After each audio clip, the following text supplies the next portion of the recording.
Maître Divisio, bonjour. Bonjour.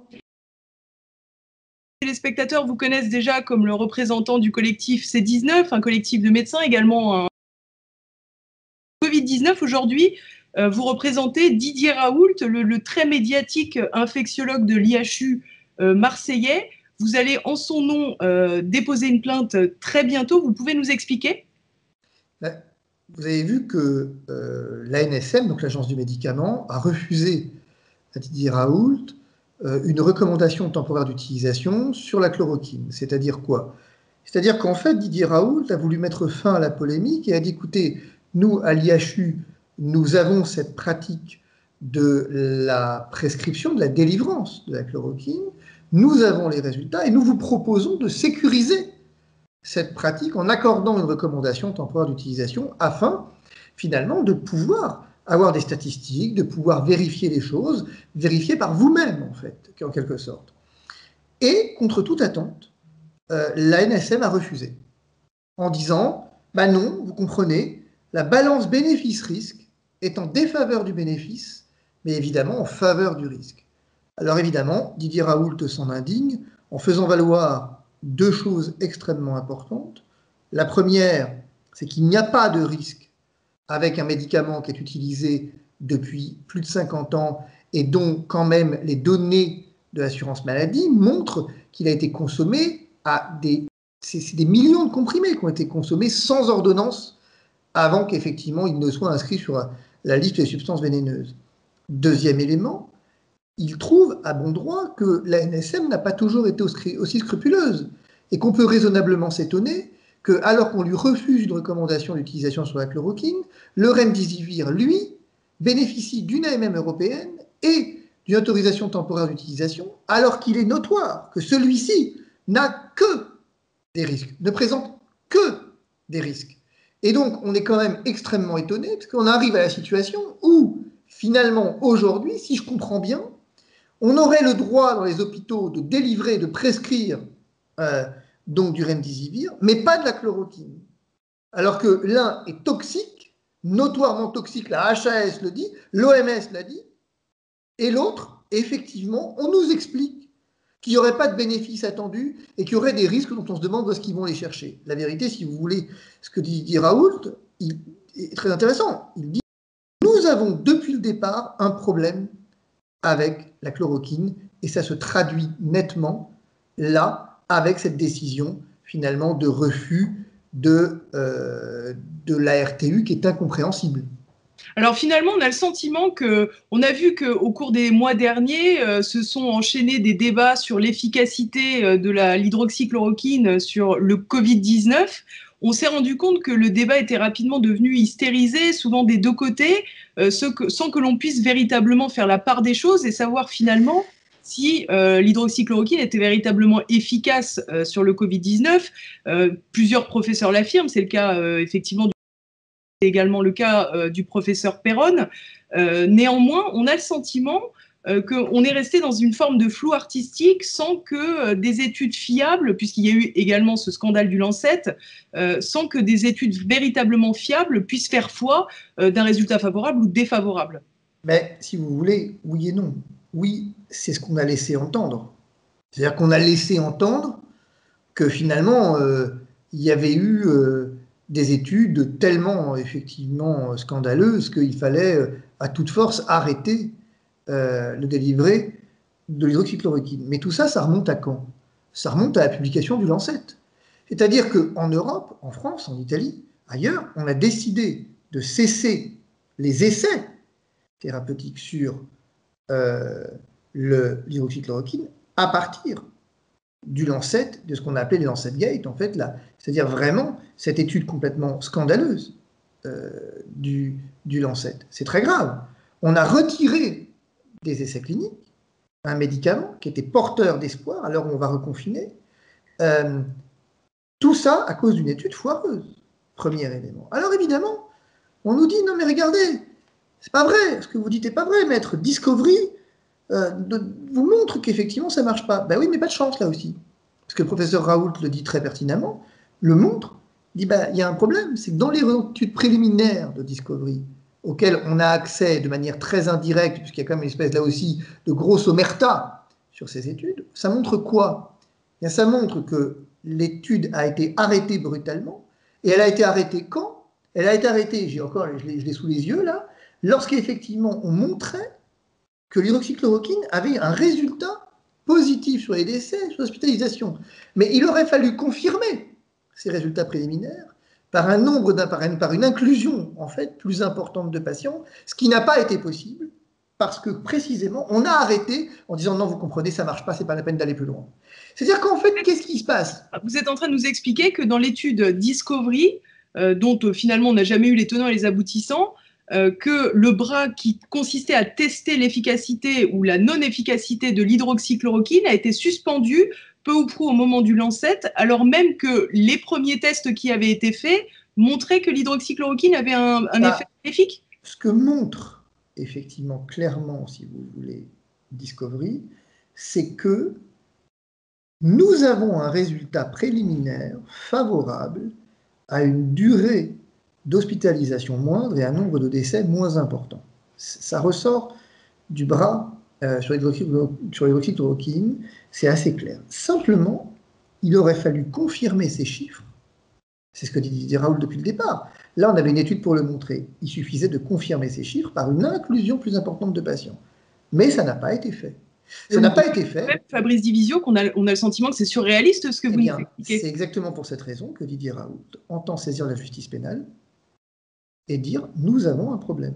Moi, c'est exactement le même raisonnement qu'avec Agnès Buzyn, c'est exactement le même raisonnement qu'avec donc effectivement Olivier Véran et Salomon, c'est le même raisonnement, c'est de dire à un moment, nous passons du débat scientifique au débat juridique. Nous avons passé entre les deux d'ailleurs par le débat politique, mais cette affaire de la chloroquine maintenant, les responsables doivent s'expliquer devant des juges indépendants et impartiaux. Je vous rappelle que les scandales sanitaires mêlent toujours, peu ou prou, les agences sanitaires. Pourquoi l'ANSM est devenue ANSM alors qu'elle était AFSAPS? Pourquoi est-ce que, après Korsouga et Bertrand, on a eu un changement de dénomination et de rôle, etc., à cause du scandale du Mediator? C'est-à-dire que finalement, on s'aperçoit que le véritable problème, la véritable question qui va devoir se poser dans l'affaire de la chloroquine, c'est quels sont les liens d'intérêt et quels sont les potentiels conflits d'intérêts qui auraient pesé, et vous voyez que j'emploie le conditionnel, qui auraient pesé sur cette décision absolument incroyable de privilégier le remdesivir aujourd'hui, par exemple. Rappelez-vous, rappelez-vous, Didier Raoult vous dit depuis le premier jour, de manière constante, il vous dit, depuis le premier jour, je ne comprends pas, on me vend le remdesivir, depuis le premier jour. Or, ça ne marche pas. Il est un des premiers à l'avoir dit, pendant que tout le monde disait que c'était une note d'espoir dans la lutte contre le Covid. Aujourd'hui, on sait que ça ne marche pas. Mais pourtant, il a les avantages d'une AMM européenne et d'une ATU de la part de la France. Qu'est-ce que c'est que cette histoire? Et la chloroquine, de son côté, ne bénéficie non pas seulement même pas d'une RTU, et on voit qu'effectivement, en Discovery, il y a eu une difficulté. Bon, mais à un moment, vous savez, il faut arrêter de débattre. Il faut arrêter de débattre, il faut arrêter de discuter. Et je pense que Didier Raoult a cette pertinence d'esprit de dire, à un moment, on saisit le juge, puisqu'apparemment ce juge est capable de perquisitionner des ministres, il doit bien être capable de perquisitionner l'agence du médicament. Parce que ce serait, après le scandale des masques, le scandale des tests, vous imaginez, si on a volontairement occulté, au nom de quelques liens d'intérêt, l'efficacité d'une molécule absolument, voilà, qui n'a aucun prix finalement, qui est vraiment complètement, son prix est dérisoire, qu'on a occulté une molécule qui aurait pu fonctionner, mais on n'a pas laissé finalement celle-ci déployer ses effets dans le cadre d'études ad hoc, c'est quand même vachement grave. Et donc effectivement, en plus de saisir le Conseil d'État, nous allons saisir la justice pénale, c'est une évidence. Et quels seront les griefs, l'objet de la plainte de Didier Raoult? C'est très clair, ce sera de la mise en danger de la vie d'autrui. Nous considérons aujourd'hui que tant par son action que par son abstention, l'agence du médicament a mis en danger la vie d'autrui. C'est-à-dire qu'en privilégiant une molécule dont on connaît les effets secondaires de manière notoire, et de l'autre, en n'incluant pas, ou en tout cas en ne venant pas réinclure, j'ai envie de dire, la chloroquine dans un essai clinique digne de ce nom. Angers n'a jamais vu. Vous savez, il y avait une étude d'Angers, du CHU d'Angers. On n'en a jamais entendu parler. Discovery, on n'en a jamais entendu parler. Curieusement, on a effectivement, après le Lancet, opportunité du Lancet. C'est à se demander ce qui serait passé si l'étude bidonnée du Lancet n'était pas intervenue. Qu'auraient fait les autorités sanitaires françaises? Parce que finalement, tout le monde s'est écrié que la chloroquine était dangereuse. On est capable de dire, enfin, est-ce qu'on se rend compte, je vous l'ai déjà dit sur votre plateau, mais est-ce qu'on se rend compte quand même qu'on est en train de vous expliquer que ce médicament est dangereux, alors qu'effectivement, il était en vente libre jusqu'à l'année dernière, quoi, qu'il a été le médicament probablement le plus consommé au monde. À quel moment le ridicule va cesser? Le problème, c'est qu'on dit le ridicule ne tue pas. Eh bien, si. Ici, le ridicule tue. Il est bien là, le problème. Je vais résumer votre propos, finalement, Maître Divisio, c'est que quelque part, on a interdit une molécule, à savoir l'hydroxychloroquine, dont on sait qu'elle n'est pas dangereuse puisqu'elle a été prescrite depuis de très nombreuses années. On peut ignorer toutefois, puisque visiblement les études n'ont pas été bien menées autrement que par le professeur Didier Raoult, qui, j'allais dire, est un peu jugé parti. On ne peut pas donc décider et tabler sur le fait qu'elle soit efficace ou non. En revanche, ce que vous nous dites, c'est qu'on sait qu'un médicament qui, lui, est autorisé et prescrit aujourd'hui, le remdesivir de Gilead, lui, est dangereux pour la santé. C'est ça que vous nous expliquez. En tout cas, il est autorisé à la prescription, puisqu'il a une autorisation temporaire d'utilisation et une MM européenne. Je ne dis pas qu'il est dangereux. C'est le caractère dangereux. Je ne dis pas qu'il est dangereux. C'est la HAS qui dit qu'il est dangereux. C'est l'OMS qui dit qu'il est dangereux. L'OMS est venu s'étonner de ce que le président Trump ait effectivement reçu du remdesivir, alors que ça ne fonctionne pas et que c'est dangereux. La HAS pointe le caractère dangereux du produit. C'est quand même tout à fait incroyable. Quant effectivement à la chloroquine et son fonctionnement, au fait que ça marche, moi, je suis quand même très étonné. C'est-à-dire qu'aujourd'hui, reprenons les études à la limite là où on les a arrêtées. Quel est l'intérêt de l'État français de ne pas mener à bien des études cliniques dignes de ce nom? Qu'est-ce que ça lui coûte? Pourquoi autant d'empressement avec le remdesivir dont je viens de vous parler et finalement un refus de RTU pour la chloroquine? Je ne comprends pas. C'est quand même une question qui doit se poser. Et puis, vous savez, Didier Raoult a ce privilège d'être un vieux baroudeur, et je le suis aussi à certains égards. Et on se rejoint sur un point. C'est quand on voit la passion que déchaîne cette chloroquine, quand on voit une certaine partie de la communauté médicale, qui effectivement est celle qui venait nous vendre les mérites du remdesivir, et qui en même temps, aujourd'hui, vient fustiger la chloroquine, on peut raisonnablement se demander ce qui se passe quand même. On peut raisonnablement se demander pourquoi une haine aussi farouche à l'égard d'un produit notoirement utilisé, je vous l'ai dit avant l'année dernière, en vente libre, mais surtout, bon voilà, dire, les États-Unis certes l'ont utilisé, mais le Maroc aussi, le Sénégal aussi. Dire, on a le droit quand même de se demander si ces pays ont un surcroît de mortalité. C'est quand même tout à fait curieux. On vient vous dire que la chloroquine tue, mais curieusement, le Maroc, qui l'utilise en routine, vous avez entendu le ministre de la Santé du Maroc qui est venu s'étonner, qui est venu dire ce que je vous dis en fait. Le Sénégal, pour ne citer que, viennent l'utiliser, proche de nous, et l'Algérie. Et curieusement, il n'y a pas une surmortalité liée à la chloroquine. Ou alors quoi? On est en train de dire, comme en Italie en février, que ce n'est pas des vrais médecins, ces gens? Mais la dernière fois qu'on a fait ça, la dernière fois qu'on a méprisé ce qui se passe à l'étranger, c'était en mars avec l'Italie.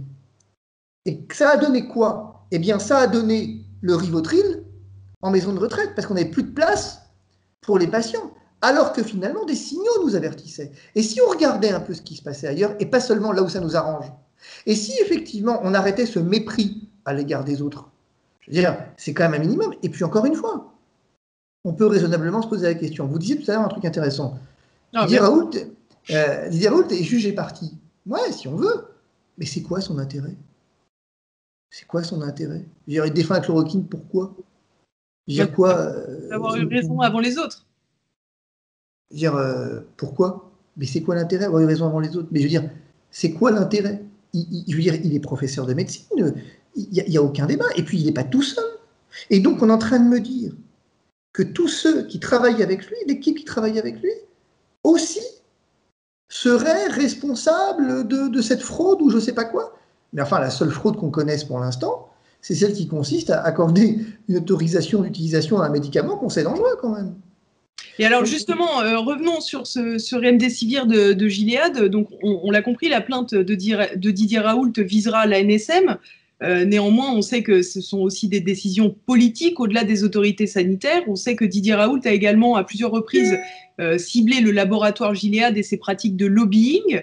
Est-ce que vous considérez que cet entrisme, j'allais dire, du laboratoire pharmaceutique dans les sphères politiques a pu également donner certaines inclinaisons politiques dans cette politique sanitaire qui a été menée avec plutôt un fiasco à la clé pour le moment? Je vais vous dire qu'on peut raisonnablement se poser la question, que celui qui ne se la pose pas est un imbécile. Que la question est permise. Moi, je n'ai pas l'habitude d'apporter des réponses à des questions voilà, que je me pose, mais simplement, je ne fais pas les questions et les réponses, simplement, ce que je note, c'est quand même, le président Trump, c'est un coup de maître, se soigne au remdesivir. Les Américains ont accordé en routine l'AMM du remdesivir, et donc le remdesivir, dont on sait qu'il est dangereux, c'est notoire. Même les plus fervents partisans de la molécule en France n'osent plus tellement la ramener là-dessus. Donc, on sait que c'est dangereux, mais les États-Unis l'autorisent en routine. De l'autre, effectivement, on le promeut aujourd'hui, on l'a promu au niveau européen, on a précommandé des doses extrêmement importantes. C'est étonnant, non? C'est étonnant. Le moins qu'on puisse dire, c'est que c'est étonnant. La justice aura à se pencher sur cette question effectivement précise. Mais je crains que nous ne soyons encore au cœur d'un véritable scandale qui nous dépasse et qui nous dépasse de loin, en fait, qui nous dépasse vraiment d'une manière vertigineuse. Et alors, toute dernière question, Maître Divisio, la dernière fois que l'on s'est vu, c'était pour évoquer la perquisition qui avait été faite au domicile de plusieurs ministres, notamment Olivier Véran, mais également son prédécesseur Agnès Buzyn, Jérôme Salomon, Sibeth Ndiaye et Édouard Philippe. Certains s'étaient surpris à cette occasion de la rapidité de la justice, je mets des guillemets parce que je sais que vous n'étiez pas surpris. Quels sont les délais auxquels on peut s'attendre pour cette nouvelle plainte? Je pense que nous serons dans des délais qui seront globalement similaires. C'est-à-dire que compte tenu de l'ampleur du scandale, que l'ampleur du problème, nous serons dans des délais à compter du dépôt de la plainte où il faut se dire que alors ça va dépendre si on est en confinement ou pas, on sera dans quelques heures, mais si effectivement nous serons en gros sur un délai pour des perquisitions entre 3 et 5 mois, ce qui correspond, voilà, entre 3 et 6 mois, disons. Eh bien, nous suivrons cette affaire. Merci beaucoup, Maître. Je vous en prie.